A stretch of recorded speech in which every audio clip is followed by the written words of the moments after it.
예수님, 예수님과의 산책. 이번 주에는 폴란드 챙스토바의 수녀원에 모셔져 있는 검은 성모님상에 대해서 말씀을 나누겠습니다. 폴란드는 우리나라와 비슷한 지정학적으로 강대국에 둘러싸여 있어 외세의 침범을 많이 받아온 그런 나라입니다.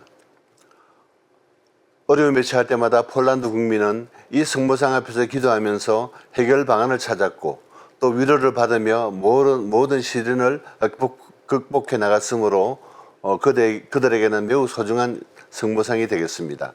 지금부터 이 성모상에 대한 이야기를 시작해 보겠습니다. 챙스토바의 검은 성모상은 성모 마리아의 성화상으로 폴란드에 있는 기독교 유물이자 국가 상징물 가운데 하나입니다. 폴란드 서남부의 작은 도시 챙스토바의 야스나고라 언덕에 성 바오로 은수자회 수사들이 1382년에 세운 야스나고라라는 그런 수도원이 있으며 이 수도원의 경당 중앙제대 뒤에 세계적으로 이름난 성화, 세로 121.8cm, 가로 81.3cm 크기의 챙스토바의 검은 성모상이 모셔져 있습니다. 숱한 전쟁과 식민 통치, 세계대전, 공산화 등 격동의 역사를 겪은 폴란드인들에게 이 성모상은 자신들의 소유자이자 영적 안식처이며 또 성모의 오른밤에 그어진 두 줄의 상처는 폴란드인들이 자신들이 겪은 온갖 시련의 상징으로 이렇게 여겨지고 있습니다. 이 그림은 동방정교회의 성화상으로 잘 알려진 전통적인 구도를 보여주고 있습니다. 이 성화는 고대 게트리아, 소위 이 길을 가리키는 인도자라는 뜻으로서의 성모 마리아의 모습을 잘 보여주고 있습니다.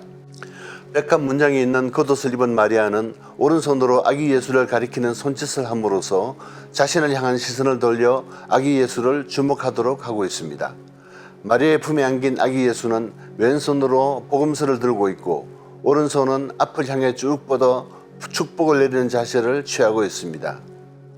이 성모상이 600년 이상 폴란드와 친숙한 관계를 맺고 있지만 폴란드에 도착하기 이전의 내력에 대해서는 몇 가지 이야기들이 전해져 오고 있습니다. 성화세의 기원에 대해서는 성루카가 성가정의 집에서 예수가 만든 기프로스제 탁자 위에다가 성모 마리아의 초상화를 그렸는데 그때 그린 초상화가 챙스토바의 성모님 상이며 그때 그를 마리아가 예수께 대해 이야기하는 것을 주의 깊게 들었는데 그때 들은 내용을 나중에 루카 복음서에 기록하였다는 이야기가 전해 내려오고 있으나 그 신빙성은 많은 의문을 낳고 있습니다. 또 다른 이야기로는 야스나고라 고문서에 따르면 성화상은 4세기에 성녀 헬레나가 예루살렘에서 예수님의 십자가를 찾던 중 우연히 성화상을 발견했는데 이후 콘스탄티노플, 헝가리, 우크라이나 등을 거쳐서 최종적으로 1382년 8월 폴란드 남부의 오폴레 공국의 공작에 의해서 챙스토바에 도달했다, 이렇게 전해지고 있습니다. 17세기에는 성화가 기적을 일으켜 스웨덴 침략으로부터 수도원을 지켜줬다 하는 일화가 전해지고 있습니다. 구교와 신교 간의 종교 갈등으로 벌어진 30년 전쟁 때인 1655년 스웨덴이 이 지역을 쳐들어오자 폴란드인들은 성화 앞에서 함께 기도를 바치며 싸웠고 기적적으로 약탈과 파괴 위기에서 이 지역이 벗어났다, 이렇게 이야기가 되고 있습니다. 그리고 전쟁은 폴란드에게 유리한 쪽으로 바뀌어서 스웨덴은 물러났고 스웨덴이 물러난 그 다음 해인 1656년 4월 1일 폴란드 국왕은 르보브 대성당에서 챙스토바의 검은 성모를 폴란드 여왕, 이렇게 선포를 하게 됩니다. 18세기에 폴란드가 독립을 지키지 못하고 주변 나라들에 의해 분할되는 고통을 겪었을 때 이 성화는 폴란드 국민에게 항쟁의 중심이자 시련을 이겨내는 힘이 되었습니다. 성모와 아기 예수의 피부는 짙은 갈색으로 이는 성당에 화재가 나서 불에 걸렸기 때문이다 하는 이야기도 있고 수백 년에 이르는 양초 열기와 거름 때문이라는 주장과 원래 재료가 검은색이다, 이런 주장들이 대립되고 있습니다. 성화의 원본은 평소에는 수키엔카라고 부르는 그림의 그 테두리를 이야기합니다.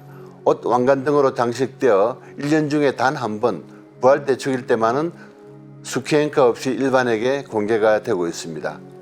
성모의 뺨에는 두 줄의 상치가 있는데 이 상치에 대해서는 1430년에 체코의 야누스를 따르는 후스파가 수도원을 습격하여 성물들을 약탈하였는데 그때 도난품 가운데에는 검은 성모상도 포함되어 있었습니다. 후스파는 훔친 성모상을 수레에 싣고 떠나려고 하였지만 말들이 움직이려 하지 않았고 그 이유가 성모상 때문에 말들이 움직이지 않는다는 사실을 안 그들은 성모의 초상화를 땅에 내던지고 칼로 초상화를 내리쳐 이때 성모의 뺨에 두 줄의 큰 상처를 남겼습니다. 이 약탈자가 세 번째로 칼을 내리치려는 순간 그는 갑자기 땅에 쓰러져 고통 속에 죽었으며 그 외에도 이 흉터를 없애기 위해서 수많은 화가가 여러 차례 시도를 하였으나 그 상처는 매번 다시 나타났다고 합니다. 또 다른 전설에서는 강도가 초상화를 향해 두 번째로 칼을 내리치는 순간 성모 마리아의 얼굴에서는 피가 흘렸다 이런 내용도 전해지고 있습니다. 2차 세계대전 당시 무솔리니와 히틀러가 영적 안식처인 수도원을 점령하려 했지만은 결국 실패로 돌아갔습니다. 검은 성모상 덕분에 쳄스토바는 폴란드 가톨릭 교회의 가장 인기 있는 순례 장소가 되었으며 이 성화를 보기 위해 매년 500만 명 이상의 가톨릭 신자들이 이곳을 방문하고 있습니다. 매일 오전 6시에 많은 순례자를 대상으로 검은 성모상에 대한 제작 미사가 개최되고 있습니다. 검은 성모 성화 주변에는 성요한 바오로 2세 교황이 1981년 바티칸에서 피격당했을 당시에 허리에 둘렀던 피 묻은 파시아와 베네딕토 16세와 프란치스코 교황이 방문했을 때 손수 봉헌한 황금 장미가 그 옆에 장식되어 있습니다. 경당 내벽에는 이곳에서 기도하여 치유를 받은 순례객들이 봉헌한 수천 개의 묵주와 안경, 시계, 심지어 목발과 다리 교정기까지 함께 비치되어 있습니다. 검은 성모 마리아 상은 쳄스토바 외에도 스위스 아인지렐른, 독일 알페팅, 스페인의 몬셀라트, 브라질의 아파레시다 등에도 이런 검은 성모상이 있는데 저마다 독특한 이야기거리를 가지고 있습니다. 성모상을 검게 만든 것은 원래 검은색은 신비롭고 초자연적인 힘을 상징하므로 검은 성모상은 신성한 힘, 보호와 치유와 연결되어 있기 때문이라 이렇게 설명을 하고 있습니다. 오늘날 폴란드는 교황 성요한 바울 2세를 비롯하여 자비의 신심 기도를 전파한 성녀 파우스티나 수녀, 그리고 아우슈비츠 수용소에서 동료 제수를 대신해서 죽음을 스스로 택한 마리아 꼴베 신부를 배출한 나라로서 인구 약 3,700만 명 중에 97%가 가톨릭 신자이고 45개 교구의 추기경 4명, 대주교 33명, 주교 120명, 사제 약 3만 명, 본당이 1만 곳에 이르는 유럽 내에서도 드물게 가톨릭 신심이 많이 성장해 있는 이런 나라입니다. 1979년 6월 요한 바오로 2세 교황은 이곳에서 미사를 주례하면서 민중의 자존심을 일깨웠고 자유와 연대를 강조하여 이듬해 그 유명한 연대 자유노조가 결성되고 민주화운동이 폴란드에서 본격화되었습니다. 미국 펜실베니아주 벅스 카운티의 도일스타운 쳄스토바 성모 마리아 성지가 1955년에 조성되었습니다. 이곳은 미국 내 폴란드 이민자들과 가톨릭 신자들의 영적 중심지이기 때문입니다. 지난 9월 22일 폴란드 두다 대통령이 미국과의 안보 협력과 경제 협력을 통해서 미국을 방문했는데 이때 쳄스토바 성모 성지를 찾아서 이곳에서 가톨릭 미사를 봉헌하기도 했습니다. 두다의 펜실바니아 주 방문은 미국과 폴란드 간의 우방 관계를 더욱 돈독히 하고 특히 우크라이나 전쟁으로 인한 폴란드의 안보 문제를 부각시키기 위한 노력의 일환이었습니다. 예수님과의 산책 오늘 시간은 쳄스토바의 검은 성모상에 대하여 이야기를 나누었습니다. 다음 주 또 다른 이야기로 여러분을 만나 뵙겠습니다. 감사합니다. 샬롬.